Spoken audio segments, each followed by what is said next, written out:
Imagina un mundo sumido en la incertidumbre, donde dos civilizaciones colosales, dos formas de vida y fe, están a punto de chocar en una lucha épica que marcará el destino del Mediterráneo.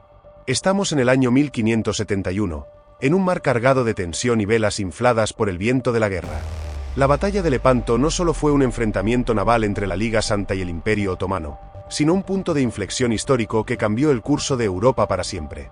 Pero lo que no se cuenta en los libros de historia, lo que las plumas oficiales omitieron, son los secretos oscuros, las traiciones ocultas, los gestos de valentía desesperada y los sacrificios que se hicieron en nombre de la victoria y la fe. Estos son los detalles que aún resuenan en las sombras de ese día, envolviendo la leyenda de Lepanto en un manto de misterio.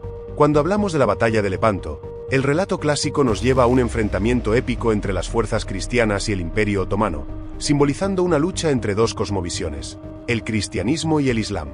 Sin embargo, al profundizar en los detalles menos conocidos de este evento histórico, encontramos un entramado de motivaciones políticas, económicas y estratégicas que no suelen mencionarse en los libros de texto. La historia de Lepanto no es simplemente un conflicto entre la fe y el poder militar, sino también una confrontación entre las ambiciones de las principales potencias europeas. La Liga Santa, una alianza formada por España, los Estados Pontificios, Venecia, Génova y otras potencias menores bajo la bendición del Papa Pío V, fue presentada como una coalición religiosa destinada a detener la expansión otomana en Europa. Pero, al observar más de cerca, queda claro que los motivos reales de los participantes iban mucho más allá de la defensa de la fe cristiana. Las tensiones entre las potencias europeas eran palpables, y cada una de ellas tenía intereses particulares en juego. Venecia, por ejemplo, se encontraba en una posición delicada. Durante siglos, los venecianos habían mantenido una relación comercial complicada con el Imperio Otomano. A pesar de los constantes conflictos entre cristianos y otomanos, Venecia se había beneficiado enormemente del comercio con Oriente. Las especias, sedas y otros bienes de lujo fluían a través del Mediterráneo, y Venecia era uno de los principales puntos de acceso para estos productos en Europa. Sin embargo, con el tiempo, el Imperio Otomano comenzó a ganar terreno en el Mediterráneo oriental, amenazando los intereses venecianos y arrebatándoles varias posesiones estratégicas, como Chipre. Para los venecianos, la batalla de Lepanto no era simplemente una cruzada religiosa, sino una oportunidad de recuperar el control de las rutas comerciales y restablecer su influencia en el Mediterráneo. Este conflicto, por tanto, tenía un componente económico crucial. Aunque Venecia participaba en la Liga Santa bajo el pretexto de defender la cristiandad, sus intereses comerciales estaban en el centro de su decisión de unirse a la lucha. Por otro lado, España, bajo el reinado de Felipe II, veía en Lepanto la posibilidad de consolidar su poder en Europa. Felipe II había heredado vastos territorios, incluidos los Países Bajos, partes de Italia y las Américas, y buscaba fortalecer aún más su posición. Al liderar la Liga Santa, Felipe también intentaba proyectar la imagen de un defensor del cristianismo, algo que le permitiría ganar legitimidad y apoyo dentro de Europa en un momento en que las tensiones religiosas entre católicos y protestantes estaban en su punto álgido. Sin embargo, su interés en Lepanto no era puramente religioso. Para Felipe, mantener el control sobre el Mediterráneo significaba proteger sus territorios italianos y asegurar las rutas comerciales cruciales que conectaban a España con sus posesiones en el Nuevo Mundo y las Filipinas. A pesar de estos intereses compartidos, las tensiones dentro de la Liga Santa eran constantes. Los venecianos desconfiaban de los españoles, temiendo que la ambición de Felipe II eclipsara sus propios intereses. Génova, otro actor clave en la alianza, mantenía una relación ambivalente con Venecia y España. Los genoveses, conocidos por su habilidad en la navegación y las finanzas, estaban más preocupados por preservar su independencia y su poder económico que por las cuestiones religiosas. En este contexto, el Papa Pío V desempeñaba el papel de mediador, intentando mantener la alianza unida a pesar de las divisiones internas. Además de las tensiones políticas y económicas, el contexto geopolítico también era crucial. La expansión del Imperio Otomano en el Mediterráneo había sido imparable durante décadas. Los otomanos habían tomado Constantinopla en 1453, consolidando su poder en la región, y desde entonces habían avanzado hacia el oeste, capturando territorios clave en el norte de África, los Balcanes y el Mediterráneo oriental. Para las potencias cristianas, el avance otomano representaba no solo una amenaza militar, sino también un desafío a su supremacía económica en la región. Con este trasfondo, la batalla de Lepanto no solo fue una confrontación militar, sino también un choque de intereses políticos y económicos. Mientras las potencias cristianas luchaban por detener a los otomanos, también competían entre sí por el control de las rutas comerciales y la influencia en el Mediterráneo. La alianza que formaba la Liga Santa era, en muchos sentidos, una unión de conveniencia, y las tensiones internas amenazaban con desmoronar la coalición antes de que se enfrentara al enemigo común. La historia oficial de la batalla de Lepanto suele describir a la Liga Santa como una alianza unida en su propósito de detener el avance otomano y defender la fe cristiana. Sin embargo, la realidad detrás de esta coalición estaba lejos de ser tan armoniosa. Las potencias que formaban la Liga Santa no solo luchaban contra un enemigo común, sino que también tenían que lidiar con sus propias traiciones, desconfianzas y ambiciones personales. Dentro de las filas de la Liga Santa, hubo traiciones que, de haber tenido éxito, podrían haber cambiado por completo el curso de la historia. Uno de los aspectos menos conocidos de la batalla de Lepanto es que no todos los participantes de la Liga Santa estaban comprometidos plenamente con la causa. En particular, Venecia, una de las principales potencias en la alianza, tenía intereses contradictorios que la colocaban en una posición incómoda. Aunque Venecia había sufrido pérdidas territoriales y comerciales a manos del Imperio Otomano, muchos de sus nobles y comerciantes aún mantenían relaciones económicas lucrativas con los otomanos. Para algunos de estos venecianos, la idea de una guerra abierta contra el Imperio Otomano no era del todo atractiva, ya que ponía en riesgo sus beneficios comerciales. Es bien sabido que, en los meses previos a la batalla, algunos nobles venecianos estaban dispuestos a traicionar a la Liga Santa con el fin de proteger sus intereses personales. Existen registros históricos que sugieren que ciertos comerciantes y nobles venecianos, preocupados por el impacto que tendría la guerra en sus negocios, consideraron la posibilidad de sabotear la flota cristiana o incluso de proporcionar información crucial a los otomanos sobre los movimientos de la Liga Santa. Aunque no hay evidencia concluyente de que estos planes de traición se hayan materializado, los documentos históricos indican que la desconfianza era una constante en las filas venecianas. Además de los rumores de traición, existía una creciente desconfianza entre los aliados cristianos. Los capitanes venecianos, en particular, desconfiaban de los españoles, quienes lideraban la coalición bajo el mando de Don Juan de Austria, el hermano bastardo del rey Felipe II. Don Juan, a pesar de su juventud e inexperiencia en batallas navales, había sido nombrado comandante de la flota cristiana debido a su linaje real. Sin embargo, su nombramiento no fue bien recibido por todos, y muchos capitanes genoveses y venecianos veían en él a un líder incompetente que podría poner en peligro la misión. Esta desconfianza se extendía también a los propios soldados. Dentro de las filas de la Liga Santa, había tensiones étnicas y culturales que dificultaban la cohesión del grupo. Los soldados españoles y venecianos, aunque unidos bajo la bandera cristiana, a menudo se veían como rivales más que como aliados. Esto se reflejaba en pequeños actos de sabotaje y en una falta de coordinación que, en algunos casos, casi llevó al colapso de la flota. Un caso particular que ejemplifica esta traición interna es el de algunos capitanes genoveses que, en los días previos a la batalla, comenzaron a cuestionar las órdenes de Don Juan de Austria. Estos capitanes, veteranos experimentados en la navegación y el combate naval, consideraban que la estrategia propuesta por Don Juan era arriesgada y poco práctica. En privado, discutieron la posibilidad de desobedecer sus órdenes y retirarse de la batalla si veían que la situación se volvía insostenible. Aunque finalmente no lo hicieron, estos planes de deserción reflejan el nivel de desconfianza que existía dentro de la alianza cristiana. Pero la traición no se limitaba a las potencias europeas. Dentro de la flota otomana, también había deslealtades y conspiraciones.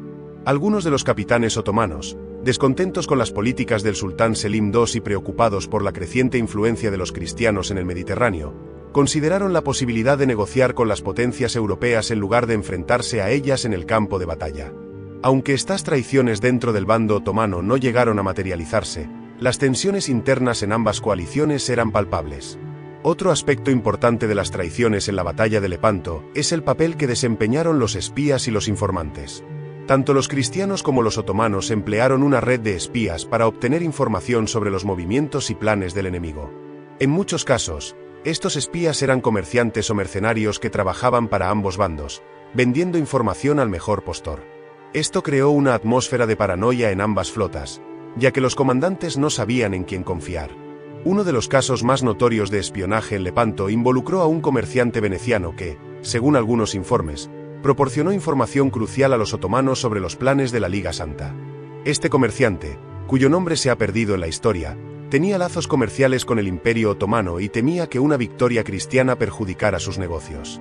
Aunque no está claro cuánto impacto tuvo su traición en el resultado final de la batalla, Este tipo de actos de deslealtad eran comunes en una época en la que la lealtad a menudo estaba determinada por el oro más que por la fe.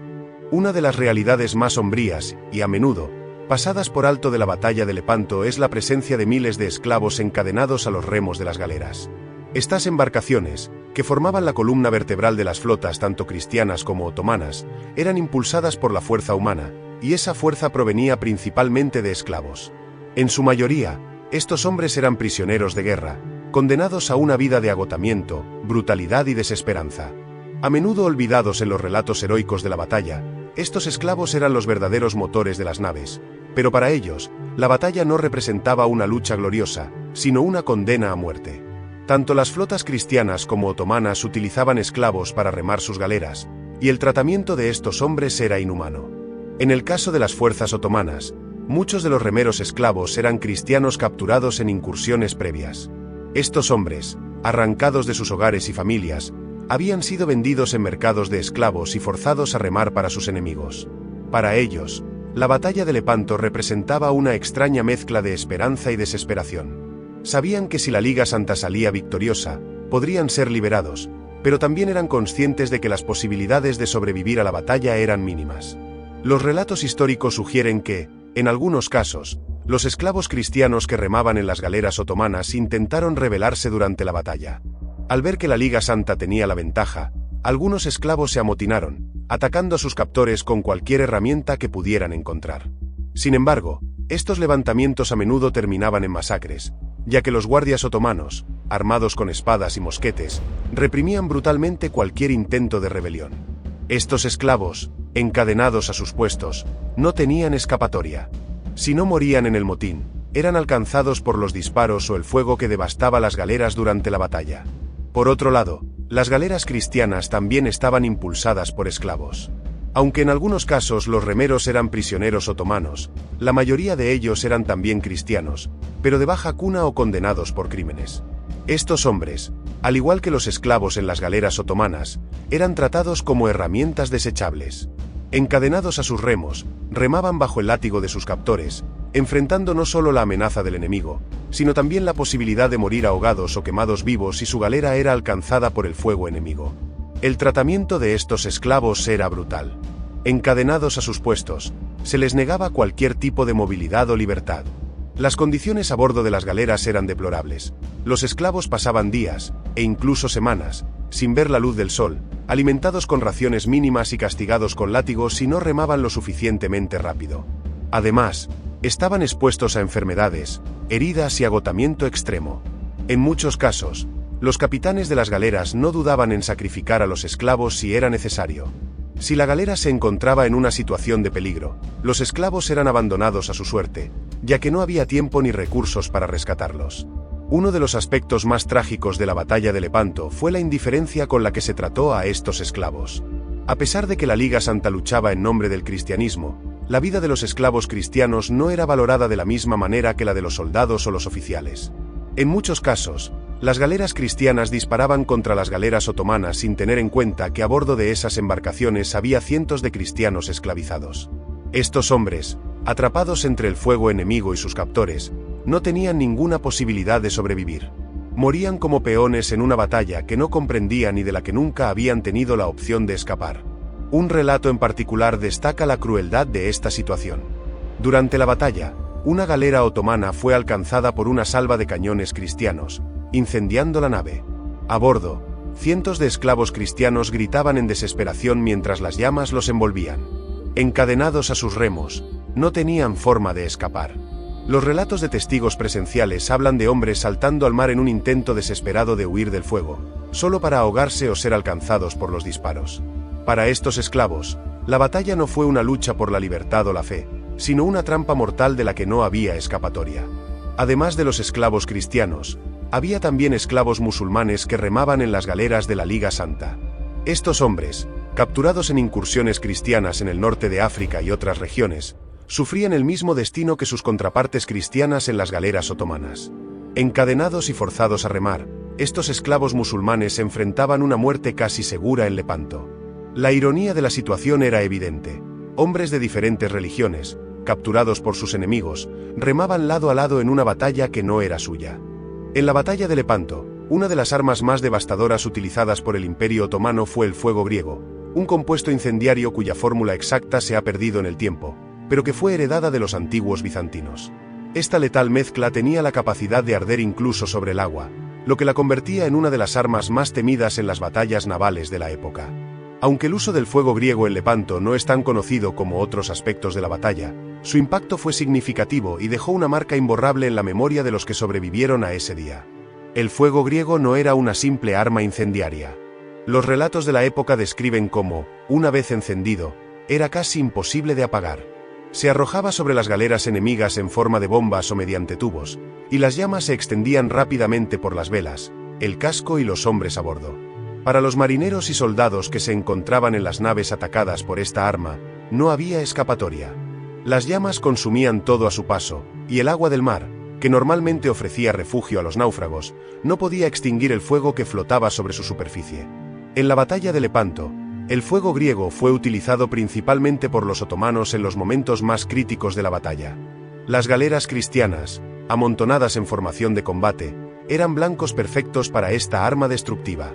Los cañones otomanos disparaban proyectiles cargados con fuego griego, y cuando estos alcanzaban una galera, la devastación era inmediata. Las llamas envolvían las velas y el mástil, dejando a los hombres atrapados sin posibilidad de huir. Los relatos de la batalla hablan de soldados gritando en agonía mientras el fuego los consumía vivos. Algunos intentaban saltar al mar, pero el fuego flotante los alcanzaba incluso allí, quemándolos en el agua. El uso del fuego griego sembró el pánico entre las filas cristianas. Los comandantes de la Liga Santa sabían que una sola nave alcanzada por esta arma podía desatar el caos en su formación. Las galeras cristianas, construidas principalmente de madera, eran altamente inflamables, y una vez que una galera comenzaba a arder, era cuestión de minutos antes de que toda la embarcación se convirtiera en una trampa mortal para sus tripulantes. Los marineros y soldados intentaban desesperadamente sofocar las llamas con agua y mantas, pero el fuego griego era implacable. En varios casos, las naves cristianas incendiadas se descontrolaban y chocaban contra otras galeras, propagando el incendio a lo largo de la flota. Uno de los momentos más críticos de la batalla ocurrió cuando los otomanos lograron incendiar una de las galeras principales de la flota veneciana. Esta nave, que llevaba a bordo a varios oficiales de alto rango, fue alcanzada por una salva de fuego griego que prendió fuego a sus velas en cuestión de segundos. Los hombres a bordo entraron en pánico, sabiendo que no había forma de apagar el fuego. Algunos intentaron cortar las cuerdas que sostenían las velas para evitar que las llamas se extendieran, pero fue en vano. La galera se convirtió en un infierno flotante, y aquellos que no murieron quemados saltaron al agua solo para enfrentarse a la muerte por ahogamiento o por las llamas que flotaban en la superficie del mar. El impacto psicológico del fuego griego fue tan devastador como su efecto físico. Los soldados cristianos, que ya luchaban en condiciones extremas, se enfrentaron a un enemigo que parecía invulnerable y que utilizaba una especie de magia oscura. Las llamas del fuego griego no solo destruían naves, sino que también desmoralizaban a los hombres que veían a sus compañeros morir de manera tan horrorosa. Muchos soldados cristianos, al ver las galeras de sus compañeros envueltas en llamas, comenzaron a perder la esperanza y a cuestionar si era posible ganar la batalla contra un enemigo que poseía tal poder destructivo. Sin embargo, la Liga Santa no se dejó vencer fácilmente. A pesar del uso eficaz del fuego griego por parte de los otomanos, los cristianos lograron adaptarse a la amenaza. Los capitanes comenzaron a ordenar que se mantuviera una mayor distancia entre las galeras para evitar que las llamas se propagaran de una nave a otra. Además, algunos oficiales ordenaron a sus hombres que mantuvieran barriles de agua y arena a bordo para sofocar rápidamente cualquier incendio que pudiera estallar. Aunque estas medidas no siempre fueron efectivas, ayudaron a limitar el daño causado por el fuego griego y permitieron que la flota cristiana resistiera la embestida otomana. Un aspecto menos conocido del uso del fuego griego en Lepanto es el hecho de que los cristianos también intentaron desarrollar sus propias versiones de esta arma incendiaria. Durante años, los europeos habían intentado descifrar la fórmula del fuego griego, pero con poco éxito. A pesar de sus esfuerzos, nunca lograron replicar completamente la eficacia del arma otomana. Sin embargo, durante la batalla de Lepanto, algunos capitanes cristianos experimentaron con brea y otros materiales inflamables, intentando devolver el ataque con sus propias versiones improvisadas del fuego griego. Aunque estos intentos no fueron tan exitosos como el uso otomano del arma, muestran cómo la guerra impulsaba la innovación y la desesperación en ambos bandos. Finalmente, a pesar del impacto devastador del fuego griego, la Liga Santa logró prevalecer en Lepanto. La batalla fue una victoria crucial para las fuerzas cristianas, pero el costo fue altísimo. Miles de hombres murieron, muchos de ellos consumidos por las llamas del fuego griego, y la flota cristiana quedó gravemente dañada. Sin embargo, la victoria en Lepanto marcó un punto de inflexión en la lucha por el control del Mediterráneo, y aunque los otomanos siguieron siendo una amenaza en la región, nunca recuperaron el dominio naval que habían tenido antes de la batalla. El uso del fuego griego en Lepanto es un recordatorio de la brutalidad de la guerra y de cómo las innovaciones tecnológicas pueden cambiar el curso de un conflicto. Aunque la Liga Santa logró adaptarse y resistir, el impacto del fuego griego dejó una huella imborrable en la memoria de aquellos que participaron en la batalla. Las historias de horror y destrucción que surgieron de Lepanto, muchas de ellas relacionadas con esta temible arma, continuaron siendo contadas durante siglos, convirtiendo al fuego griego en una leyenda oscura en la historia de la guerra naval. Cuando pensamos en la batalla de Lepanto, es inevitable recordar la figura de Miguel de Cervantes, el célebre autor de Don Quijote de la Mancha, quien participó activamente en la batalla y fue gravemente herido durante el enfrentamiento. Sin embargo, más allá de los hechos conocidos sobre las heridas que Cervantes sufrió en Lepanto, hay un misterio que ha intrigado a los historiadores durante siglos: la identidad del hombre que, según algunos relatos, salvó la vida de Cervantes en medio del caos de la batalla. Miguel de Cervantes, en 1571, era un joven soldado al servicio de España, ansioso por probar su valentía en el campo de batalla. Como muchos otros jóvenes de su tiempo, había sido atraído por las promesas de gloria y honor que ofrecía la guerra. Lepanto fue su primera gran batalla, y sería en este enfrentamiento donde demostraría su coraje. Sin embargo, lo que muchos no saben es que, durante la batalla, Cervantes se encontró en una situación desesperada, rodeado por enemigos y herido gravemente. Los relatos de la época sugieren que Cervantes, luchando en una de las galeras cristianas, fue atacado por sorpresa por un grupo de soldados otomanos que habían abordado su nave. Aunque se defendió valientemente, Cervantes fue superado en número y herido en el pecho y en la mano izquierda, la cual quedaría inutilizada de por vida. En ese momento crítico, cuando su vida estaba en peligro, un misterioso soldado intervino y lo salvó de una muerte segura. Este soldado, cuya identidad nunca fue revelada por Cervantes, luchó junto a él, protegiéndolo de los ataques enemigos y permitiéndole sobrevivir al asalto. Aunque Cervantes siempre mostró gratitud por la valentía de este hombre, nunca mencionó su nombre en sus escritos ni en sus relatos sobre la batalla. Esta omisión ha llevado a muchas especulaciones sobre quién podría haber sido este héroe silencioso y por qué Cervantes decidió mantener su identidad en secreto. Una de las teorías más comunes es que el hombre que salvó a Cervantes era un soldado de origen humilde, posiblemente un mercenario o un esclavo liberado que luchaba en las filas cristianas. En aquella época, la guerra no solo atraía a nobles y soldados profesionales, sino también a hombres comunes que buscaban una oportunidad para mejorar su posición social o simplemente para sobrevivir. Este hombre, al ver a Cervantes en peligro, pudo haber actuado por un sentido de camaradería o incluso por la esperanza de ganar algún favor en el futuro. Otra teoría sugiere que el salvador de Cervantes podría haber sido un compañero de armas cercano, alguien con quien había compartido las penurias del viaje y los preparativos para la batalla. En ese caso, Cervantes podría haber decidido no revelar su identidad por razones personales, quizás como un acto de humildad o para proteger la privacidad de su amigo. También es posible que, en medio del caos de la batalla, Cervantes nunca supiera realmente quién lo salvó, ya que la confusión y el ruido del combate hacían difícil identificar a las personas en medio del fragor. Sin embargo, hay otra teoría más intrigante que ha captado la imaginación de algunos historiadores. Se ha sugerido que el hombre que salvó a Cervantes podría haber sido un desertor o un prisionero otomano que, en un giro inesperado de los acontecimientos, decidió luchar junto a los cristianos durante la batalla. Esta teoría, aunque especulativa, se basa en relatos de otros casos en los que prisioneros o esclavos musulmanes liberados por los cristianos eligieron luchar contra sus antiguos captores. Si este fuera el caso, Cervantes podría haber decidido mantener en secreto la identidad de su salvador para protegerlo de posibles represalias o para evitar crear controversias dentro de las filas cristianas.